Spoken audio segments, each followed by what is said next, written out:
السلام علیکم ورحمۃ اللہ وبرکاتہ۔ بسم اللہ الرحمن الرحیم۔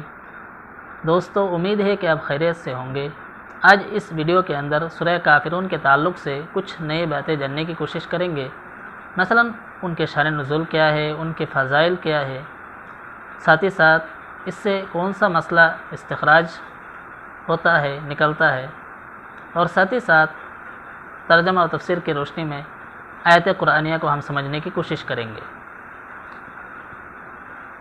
بات شروع کرنے سے پہلے نئے آنے والے دوست و احباب سے ایک چھوٹی سی درخواست ہے کہ آپ ہمارے چینل کو سبسکرائب کرنے کے ساتھ ساتھ بیل آئیکن کو بھی دبا دیجیے تاکہ میں جب بھی کوئی نئی ویڈیو اپلوڈ کروں فوراً آپ کے موبائل میں پہنچ جائے اور اس طرح سے ہم علمی باتوں کا سلسلہ جاری رکھ سکیں۔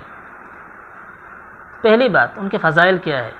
چنانچہ حضرت ام المؤمنین عائشہ صدیقہ رضی اللہ تعالیٰ عنہ سے روایت ہے کہ نبی کریم صلی اللہ علیہ وسلم نے فرمایا کہ فجر کے سنتوں میں پڑھنے کے لیے دو صورتیں بہتر ہے، سورہ الکافرون، دوسری صورت سورہ اخلاص۔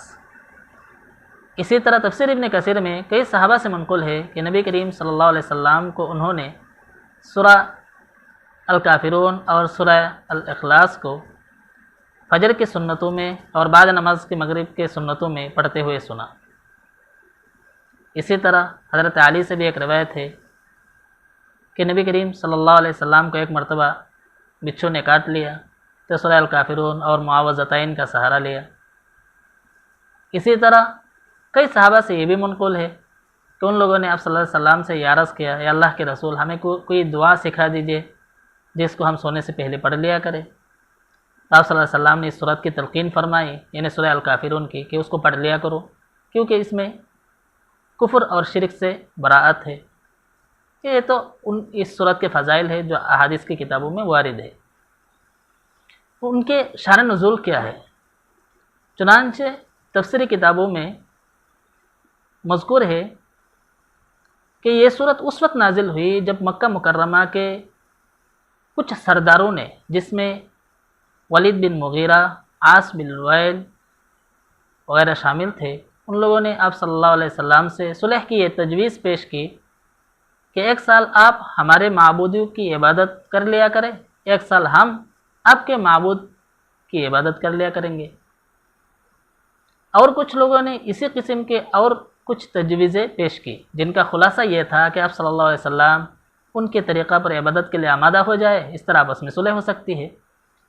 تو اس صورت نے دو ٹک الفاظ میں یہ واضح فرما دیا کہ لکم دینکم ولی دین، کہ اس طرح کے مصالحات قابل قبول نہیں ہے، تمہارے لیے تمہارا دن، ہمارے لیے ہمارے دن۔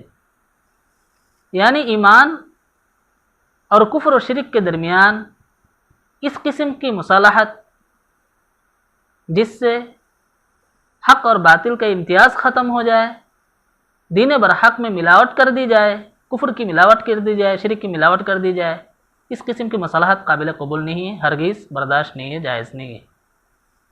ہاں، اگر آپ دین برحق کو قبول نہیں کرتے تو آپ اپنے دین پر عمل کریں، اس کے نتائج آپ خود بھگتیں گے۔ میں اپنے دین پر عمل کرتا ہوں، اس کے نتائج کے ذمہ دار میں ہوں۔ اس صورت نے تو یہ بات بالکل صاف کر دی کہ اس قسم کی مصالحت بالکل ہی جائز نہیں ہے۔ اس سے یہ معلوم ہوا کہ غیر مسلموں سے ایسی کوئی مصالحت جس میں اللہ کے قوانین کو توڑنا لازم آئے، اصول دین کی خلاف ورزی لازم آئے، یا ان کے دین کے شعائر یا ان کے دین کے کوئی حکم کو قبول کرنا پڑے، یہ بالکل جائز نہیں ہے، قابل قبول نہیں ہے۔ ہاں، ہر کوئی اپنے اپنے دین پر قائم رہتے ہوئے معاہدہ کرے، مثلا امن کا معاہدہ کرے یا کسی اور بارے میں معاہدہ کرے، کوئی حرج نہیں، معاہدہ کر سکتے، پوری دنیا میں آپس میں مسلمان اس طرح رہ رہا ہے۔ لیکن بعض لوگ، کچھ ایسے لوگ بھی ہیں جو اس میں بھی رہنا چاہتا ہے، اس میں بھی رہنا چاہتا ہے، اسلام کے کسی حکم پر عمل کرتے ہوئے مسلمانوں سے اپنے خوشی کو ظاہر کرتے ہیں، مسلمانوں کو اپنانے کی کوشش کرتے ہیں، تو پھر دوسرے دھرم کے کسی حکم پر عمل کرتے ہوئے ان کے لوگوں کو خوش کرنے کی کوشش کرتے ہیں۔ یہ صحیح نہیں ہے۔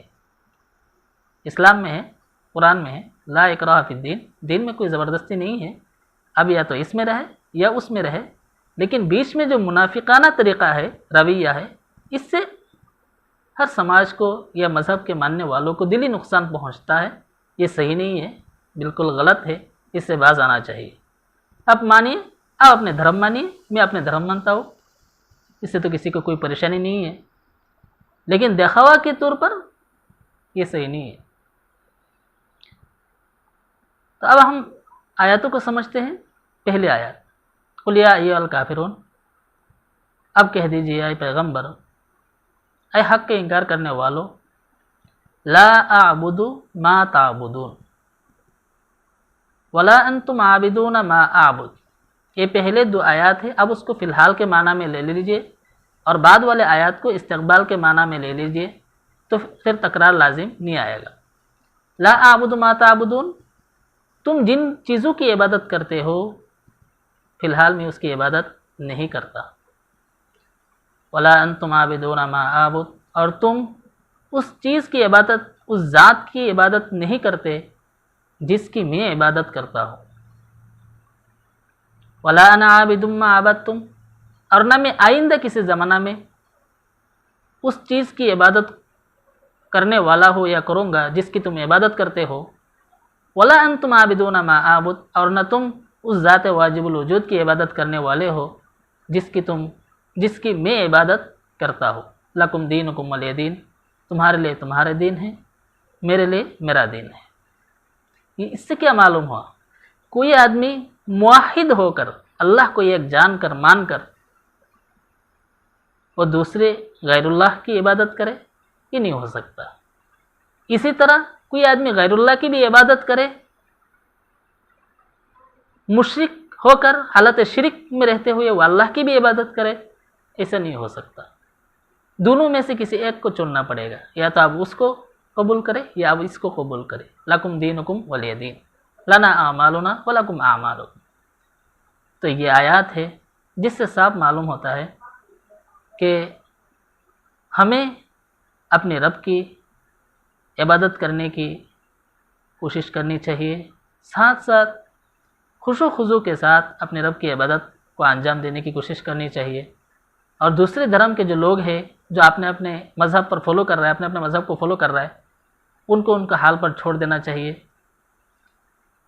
اس صورت سے ہمیں یہ سبق ملتا ہے کہ ہم اپنے دل کے اندر توحید کے عقائد کو اور مضبوط کرنے کی کوشش کریں۔ اللہ تعالی ہمیں قرآن آیاتوں کو اچھی طرح سمجھنے کی توفیق دے۔ وآخر دعوانا الحمدللہ رب العالمین۔